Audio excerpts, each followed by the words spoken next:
কিন্তু পশ্চিমবঙ্গ সরকারের এই যে এত স্লো, এতদিনে একজন, আমরা জানি না কত পাকিস্তানি আছে গোটা ভারতবর্ষে, কতজন পাকিস্তানি নাগরিক তারা এসে বছরের পর বছর ভারতবর্ষে থেকে গেছে।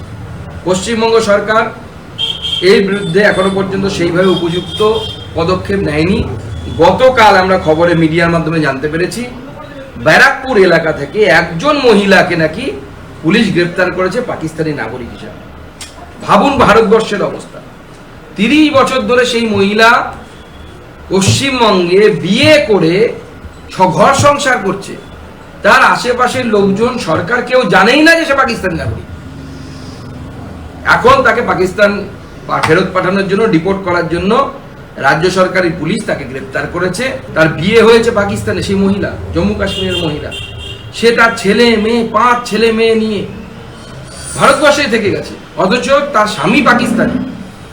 হিসেব মতো তার নাগরিকত্ব চেঞ্জ হয়ে পাকিস্তানি নাগরিকত্ব হয়েছে নিয়ম অনুসারে, এবং তার পাকিস্তানে যাওয়ার কথা, কিন্তু সে এত বছর ধরে চুপচাপ জম্মু কাশ্মীরে বসে জনসংখ্যা জিহাদ চালিয়ে যাচ্ছে।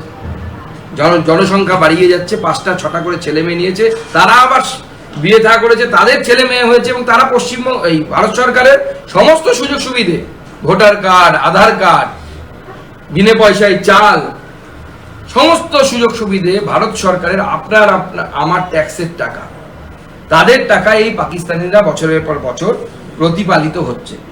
আমরা এই প্রতিবাদে, অর্থাৎ সমস্ত পাকিস্তানিদেরকে ভারতবর্ষ থেকে তাড়াতে হবে। খোঁজো এবং ধরো এবং তারপরে ফেরত পাঠাও। আপনারা দেখছেন বর্তমানসময়.com।